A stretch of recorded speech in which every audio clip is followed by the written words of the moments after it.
Latch the windows, lock the doors, and put the kids to bed. It's time for another episode of Tales from the Garage. Hey guys, I'm back in the garage. Man, it's muggy in here today. If you're not seeing this, it's because with this unreliable computer, the video didn't come out, and if you're watching this, I guess it came out. If there's glitches, or the computer screen freezes, I'll probably post this up anyway, because there's no guarantees that if I redid it, it would come out okay anyway. Got a few things going on that have caused me to be very low energy lately, and I've been constantly thinking of making videos and what subject to make them about. Whenever I think of doing a video, I end up kind of, coming up with the theme for the video, and I notice that I end up wanting to pull a lot of the same albums that I've shown in the past, and I never get around to showing albums that I haven't shown before, which is a little strange. So today I'm only going to show four albums, and therefore I thought I could keep my talking about each one down to a minimum of about an hour to an hour and a half each, so this video shouldn't run much past 6 hours in total. I thought, I don't know why, but I always have to have a theme, and because I bought a recent album that fits into this theme, I thought I would do a theme video. I have 3 CDs and 1 vinyl album, and what the theme is, I don't buy a lot of these, but they're live festival albums, recorded at various live festivals, but ones that only contain various artists. In other words, not just a live album by a specific group, but rather albums that feature all different musicians, sometimes from different festivals over the years. I don't necessarily buy a lot of these. The reason that I buy them is generally there's one artist that on one of these albums that a lot of times they only have one track that I'm a big fan of, and of course it's nothing that's available somewhere else, that live track, so I end up buying the festival album. And sometimes get introduced to new artists, or get to listen to artists that I know a little bit about, but not a lot. And I thought I would show one of these is a new acquisition, and a couple of these are old favorites. I may have shown this. I only have 1 vinyl, and the reason I don't have this on CD is because this is one of the ones that has never come out on CD. And this is a Polydor in America album. And I'm trying to remember. I'm not even sure if this is up on Discogs. The New Jazz Festival, Hamburg, 1975. So this is an oldie. And this is funny because I remember the day that I found this. I didn't know this record existed. And I was actually in a good old-fashioned record store. This would have been about 1980, 81, 82, somewhere in there. And flipping through probably the miscellaneous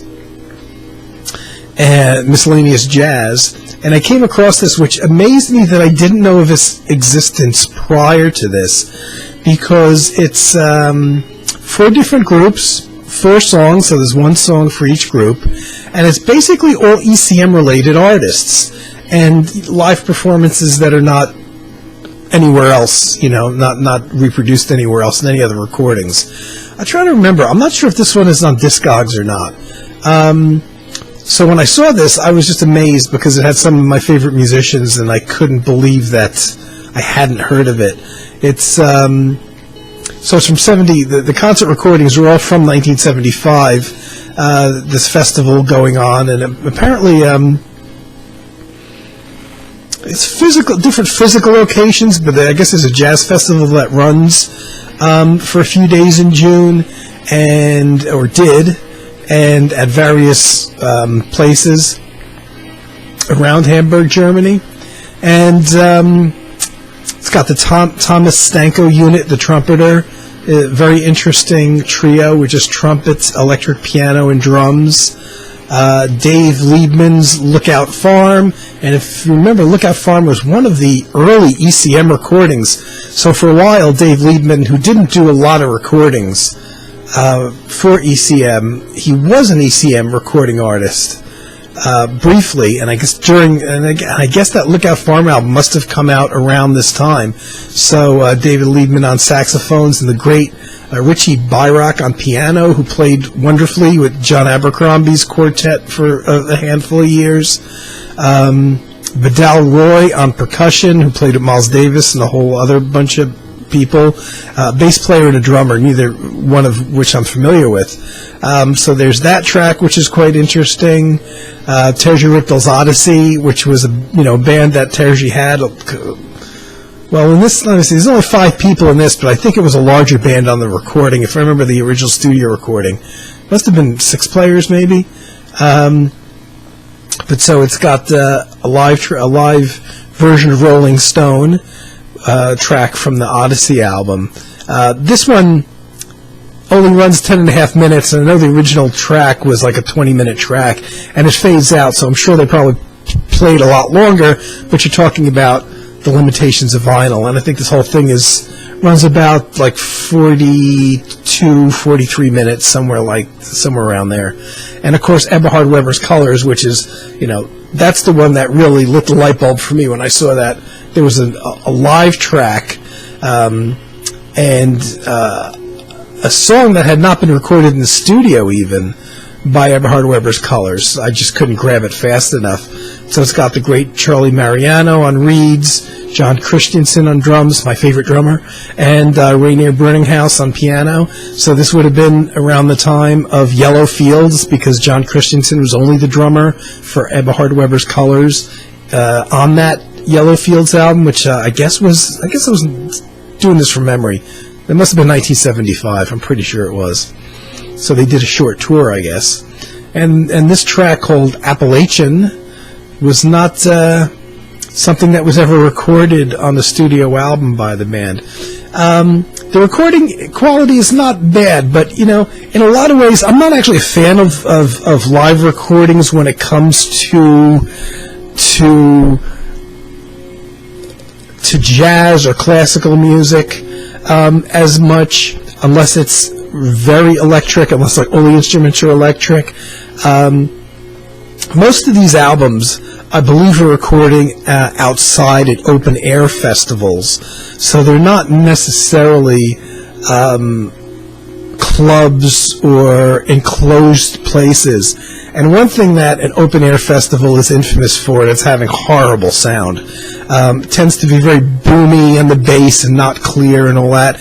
And it's just the nature, especially the more acoustic instruments you use, the more you rely on the microphones to pick that up, and you got the wind blowing into the microphones, and the microphones might favor the treble end of an instrument's range or the bass end of an instrument's range, and especially with an upright acoustic bass outside in a live festival setting, it tends to sound rather boomy and not clear and clean. And the more acoustic instruments you have, like acoustic pianos and saxophones, the harder it is to record and get a good sound. Electric instruments are more forgiving because you don't necessarily have to put the microphone in front of an amplifier. You can plug an electric guitar or keyboard basically directly into the soundboard and a PA, and it comes out, what they play is what you hear, and none of that worrying about microphones picking up the audio. But for acoustic instruments, I'm generally not a big fan of, especially outdoor festivals, though. There's a lot of albums out there by artists, and I have a lot of them, that are live performances, and especially in the jazz world, they're a lot different live. Sometimes for the sake of brevity or whatever is going on in the studio, the tracks on the studio album will maintain a certain length, and they maybe not go over that length in terms of how long the tracks are, but when they go out live, they just improvise on them and extend them sometimes 2 or 3 times longer than the original studio track. So the live versions are very different than the studio versions, which is why, if you're a fan of any jazz artist, really, you're gonna, even if you don't like live albums, you're gonna want to pick up live albums because these tracks are so different live in a lot of cases. And there's just a few, and plus a lot of these, it's not a pop band, so it's not, most of these jazz bands are not a band that's running through their greatest hits and doing, as close to the studio recording representation of the track live. They're playing new compositions or different covers and things that they didn't even put on their studio albums. If they're doing tracks from their studio albums, they're extending them in a lot of cases, or changing the arrangement and the solos, and having different musicians supporting the band, than the musicians that played on the original recording, and all those factors make them different from the originals. So you really can't ignore live albums when you're in the jazz world. Another one that I love is the Iai Festival, the Independent Artists Alliance label that Paul Bley had in the 70s, in the mid-70s, I guess it was. For just a few years, he owned his own label that was based out of New York, and he signed a bunch of musicians to record albums on them, and I think most of the albums are out of print now because Paul Bley gave up the label shortly after. I think it was only around for 5 or 6 years. He signed a bunch of artists, made a bunch of very interesting and some very experimental avant-garde albums. And one of the last things they did is this little mini Iai Festival of just their artists. And they came out with this is one of the last things they released on the label. And the print is so small, I can't read it now because I'm going blind. I forget, 70-something. I want to say it might be 70... I can't read. I can't, it's like I need I'm getting old. I need magnifying glasses. I have to do everything by memory. I want to say this might have been 1978. The thing that made me pick this up, and a lot of the other IAA recordings initially, was my love of Bill Connors, especially at this time because Bill Connors had dropped the electric guitar entirely and was just playing the acoustic guitars at this point, acoustic and nylon string and steel string acoustic guitars. And he has a track on here, a very long track, it's about 11 minutes long, that's just him on a acoustic guitar with Jimmy Guthrie, I think it is, on clarinet. It's called Spanish Steps. So it's just him and Guthrie. Again, the print is so small on this, I can't read it. Is it Guthrie or Lee Konitz? I think it's Jimmy Guthrie. I can't read. I got the thing right in front of me, and the print is so small I can't read it.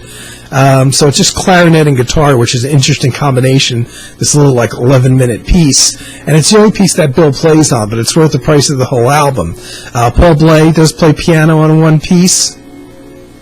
And the only other 2 musicians that appear on it are Jimmy Guthrie playing clarinet and saxophone, and Lee Konitz playing saxophone and flute, I believe. I have to do this from memory because, the print is so damn small on the CD.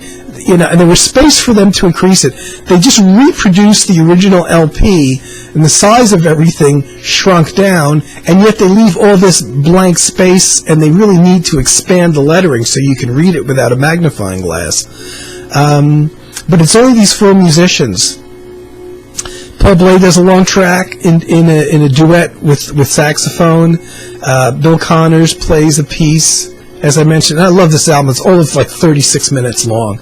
And then you have the 2 horn players, Jimmy Guthrie and Lee Konitz, and they do 3 very short, but I love them, 3 very short horn duets, just the two of them playing horns, different combinations of horns, clarinet and saxophone, clarinet and flute, and they do 3 short pieces, so there's no rhythm section, there's no piano or anything supporting them, it's just the 2 horns, and I absolutely love it. And that's one of the things that you always hope you'll come across. You know, I bought this for the Bill Connors track, even though I like the 3 other musicians involved on the album. But you always hope that there's other little gems in there. And I didn't have a ton of stuff by Jimmy Guthrie or Lee Konitz. I do. Since then, I've bought several things by each one of them. And I was familiar with their playing as sidemen, but I'm not real knowledgeable on them. I knew who they were. I kind of knew their time period and their style.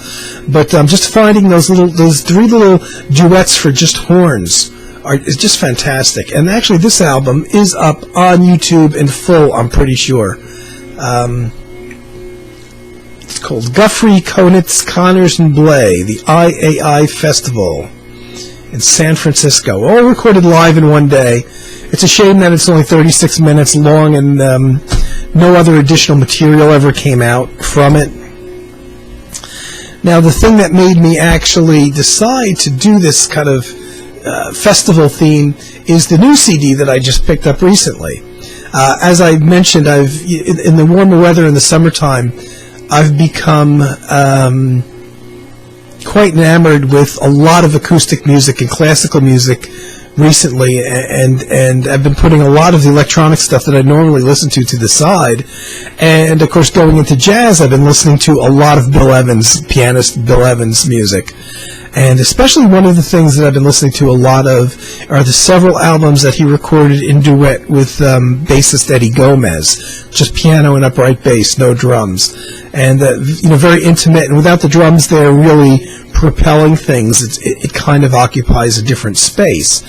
And I saw this album, which is another festival. This was on the Enja label. And it is a jazz, what I thought was several tracks taken from a specific jazz festival made one year. It's called Live at the Festival. And I love that cover. Even though I don't like the beach and I don't like the summertime, I love that imagery. Now, I don't know if that little tent or whatever that building is supposed to represent one of the places where the jazz bands played. Probably not. I don't think so, and this is not the original cover. This was the cover when they put this out on CD, but this was an album that originally came out in 1973. Now, I thought this was 4 tracks taken from 4 different bands that goes back to the LP era. The LP originally came out in about 1973, late 1973 or 74. When they finally put it on compact disc, they did not add any additional tracks, unfortunately. So what you have is just the original 49-minute album as it appeared on vinyl.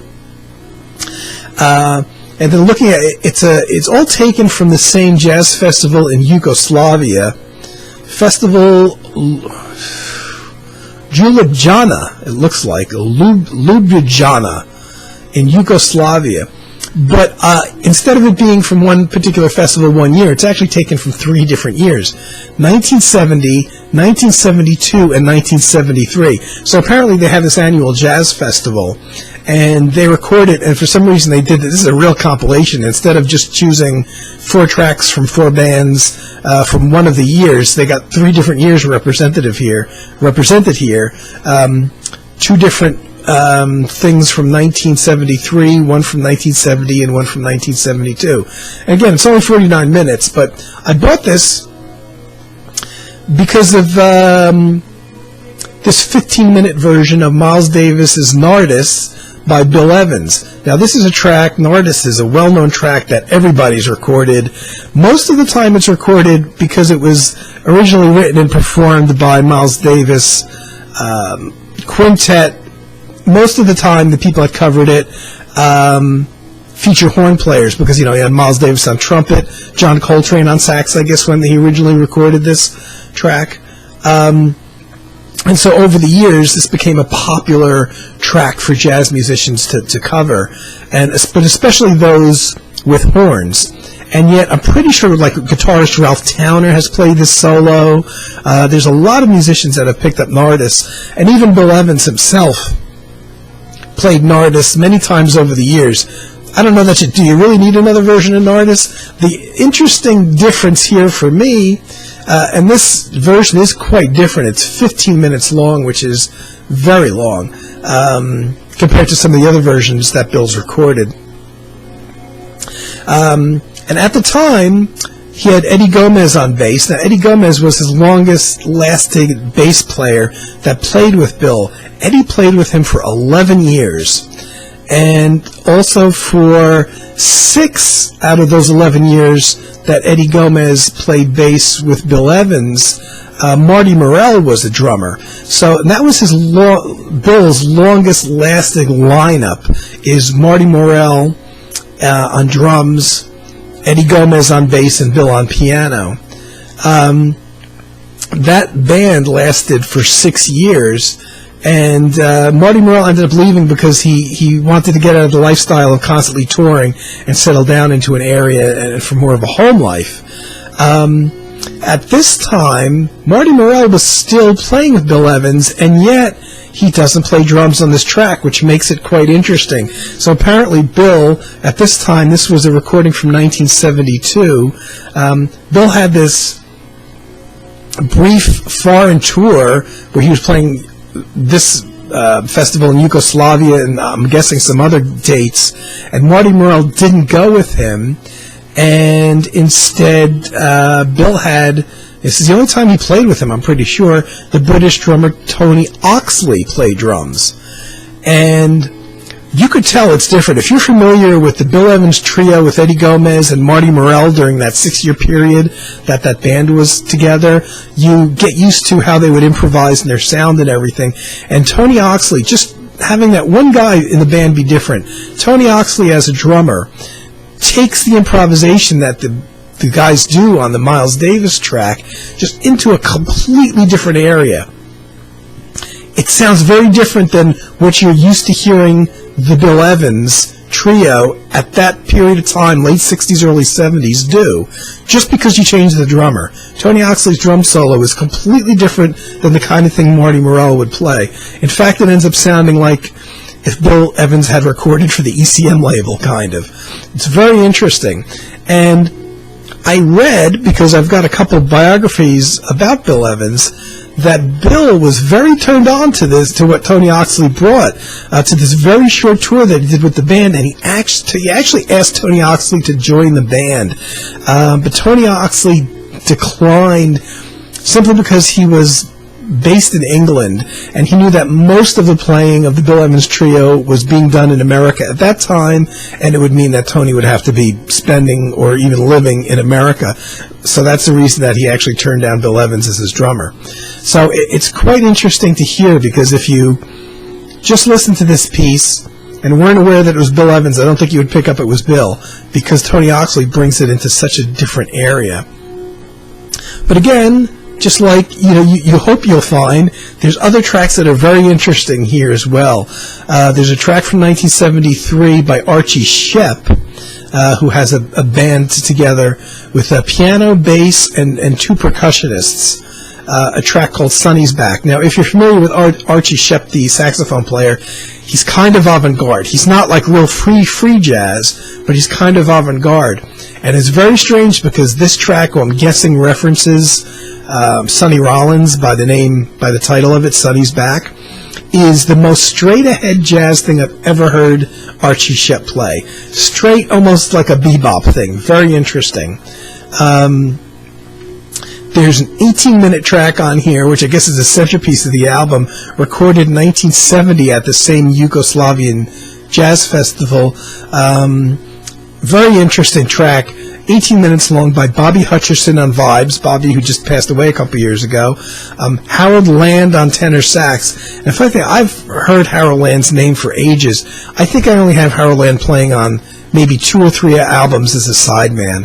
Hal Galper on piano, Reggie Johnson on bass, and Joe Chambers on drums. If you're a real jazz person, you actually know all of these guys. But this band was essentially, I guess Bobby Hutcherson's putting it together. Interesting lineup for Bobby Hutcherson to be playing with Harold Land on tenor sax and Hal Galper on piano. Really nice track, 18 minutes, so it's free. There's a lot of solo space. And the shortest track on the album, but just something that's very interesting and a couple people that I'm pretty familiar with, a version of Round About Midnight. Do you need another version of Round About Midnight? It's, I believe, the second most recorded jazz composition ever in terms of numbers. But it's quite a unique, unusual version in that it's done by Karen Krogh on vocals and singing lyrics to it. I don't know who wrote the lyrics because Round About Midnight was always an instrumental tune. So somebody along the way wrote lyrics to it that Karen Krogh sings, and she's accompanied only by Harold Anderson on bass. So it's just bass and vocals. So if you're going to hear a tune like Round About Midnight for the 300th time, you better do something different with it. And this was a recording from 1973, very unusual. I didn't know Karen Krogh and Harold Anderson had ever played together as a duo like that, just upright bass and vocals. Quite interesting. The fourth and last one, which I'm going to talk about for 4.5 hours, is something that, again, I've never even seen listed in Discogs. It's an album that I came across by accident. I thought I ordered it online at Tower Records. Tower Records used to have an online store, and I may have, but it has the Tower sticker on, the price sticker. I used to always try to take these price stickers off, if I could get them off the cellophane and stick them onto the case, just so I would remember where I bought it, because they always generally had embossed the store name on there, but also what I paid for it. So $9.99 at Tower. But I thought that when I ordered online that you didn't usually get CDs with the price stickers on. Like, they came out of the warehouse and not the store, but I could be wrong because I was pretty sure that I ordered this online. I don't remember flipping through the racks of the Tower Records and seeing this blue jazz album. This is interesting, and it's on the B&W label, which was a European label. Looks like it was based out of England. That was around for a few years. I want to say like the late 90s. And I have several albums recorded on this label, and they kind of came and went. I don't think they exist anymore. I'd be surprised if they do, because I haven't seen anything of theirs pop up lately. But this particular album was released in '92. It's a jazz festival. It's a live album for the Montreux Jazz Festival, which is held every year. It very frustratingly, it doesn't say what year it was recorded anywhere that I can recall, and I didn't pull out the notes to look at it, actually, to be honest with you. But I don't recall it. It doesn't say. I'm guessing it probably was the 1990 or 91. But the liner notes don't tell you. And this is, again, this is now my book because it had one guy that I'm nuts about and a whole bunch of other musicians that I know a little bit about and some I don't know anything about. This is a real oddball album because it's got two bands on here that are straight blues rock bands. The Leon Thomas Band, and they sure as hell sound like they're from America, and one called Roy Rogers and the Delta Rhythm Kings. And they're both straight blues, vocal songs, blues, electric blues, guitar. Not my thing at all. I would never buy an album with that on there. And I've listened to it. When I put on the album, I generally will listen to these tracks. For most people, they're skip-over tracks. I can't believe anybody that would buy it for these bands, the blues rock bands, would in the least bit like the jazz stuff that's on here, because it's pretty out there. I bought it because Christy Boren is on here. Christy Boren was a guitarist, born in 1949 in Ireland, though he grew up in Switzerland, which I believe he's been based in Switzerland his whole life. He founded a band, I guess in the late 60s, called O.M., and it was a jazz quartet. It's amongst my favorite things that he's ever done. And they lasted, I guess, until about the late 70s. I guess they broke up in the late 70s. It was a steady band with, I believe, the same lineup. I don't think there was any changes in the lineup of drums, bass, Christy Boren on guitar, and a saxophone player named Liebman Gruber. I think is how you pronounce it. Yes, Liebman Gruber on saxophone. So sax, guitar, bass, and drums. They recorded for the Japo label for a number of years, the precursor to ECM. And I don't think any of their albums actually came out on ECM until they had a compilation album come out on ECM a few years ago of their selected tracks from their 4 or 5 albums they recorded for the Japo label. That's just about my favorite thing that Christy's done. Christy has since gone on to make many, many solo albums. A lot of them are very rock and fusion oriented, not entirely my thing. Others are very avant-garde, which is my thing. He did a couple things that are all solo, just him on guitars, overdubbed, which are pretty out there. And he's done one album that I got about a year or so ago with just him and a Chinese string instrument player. I think it's the pipa. So just him on guitars and this Chinese, traditional Chinese stringed instrument, which is just a weird combination, which I enjoy very much. But I bought this for the one track that Christy Boren does on here, and it's just him solo, so he just goes out there with his various looping pedals and stuff and plays this kind of wild guitar thing.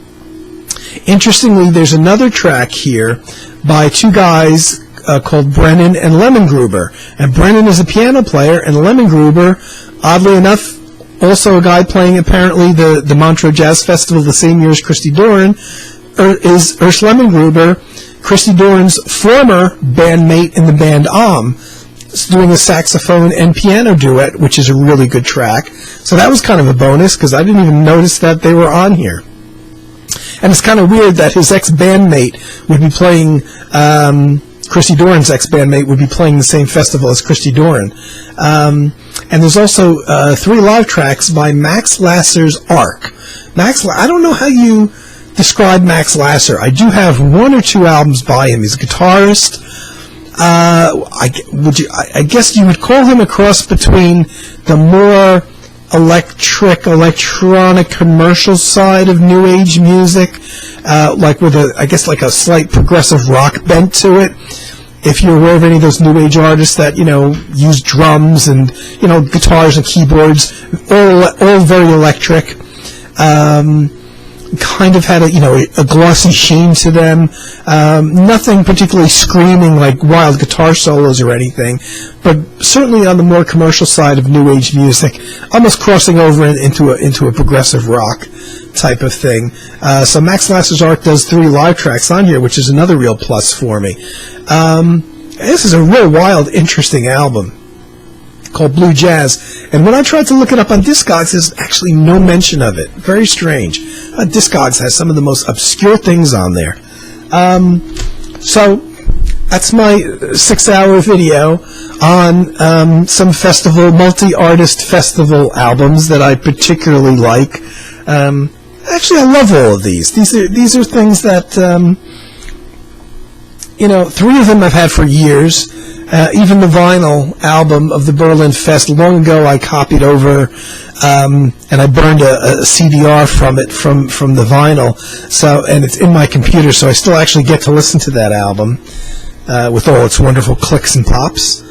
And this was the only new one that I've gotten recently. I just got in the last week or so. But the other 3 are just things that I've been listening to for years, listening to a lot, and listening to recently. And I thought, I'm not sure, I don't think I've shown any of these, I could be wrong. So, in an effort to maybe get to some of my stuff that I haven't shown before versus showing the same albums over and over again, I was going to do a video on albums that I long ago, I've had for many years, and long ago recorded like onto cassette, or MP3 even, to play in my car and drive around with, and things that I've been listening to for like 20, 30 plus years that I have the most associations with driving too. And then I realized all of those albums that, you know, I've been listening to for that many years in various permeations on cassette and CDR in cars and stuff like that are all albums that I've shown numerous times. So it would be me showing some of the same albums over and over again. And, you know, I like to do theme videos. So I thought maybe the festival album thing is a little different, and especially because I do have a lot of other live albums recorded at festivals, but most of them focus on one specific group or one group of musicians, like the Blue Montreux thing. I was going to show that, but Blue Montreux is mostly just one group of musicians playing in various permeations, Mike Maneri and Warren Bernhardt and all these people. So it's basically like one extended band just playing in different size groups. So I thought that didn't fit in here, you know, with this different, varied, multi-artists kind of thing. So, sorry for going on so long, but I wanted to make my presence known, and, you know, I've got other things going on in my life, and problems with the condo here, and repairs being done here that I have to do, and all this kind of crap, and I'd rather not think about it, so I came out here to make a video. Okay, guys, thanks for watching, if you've watched. And, you know, I'll be back at some point when I'm back. Take care. Tune in next time for more Tales from the Garage.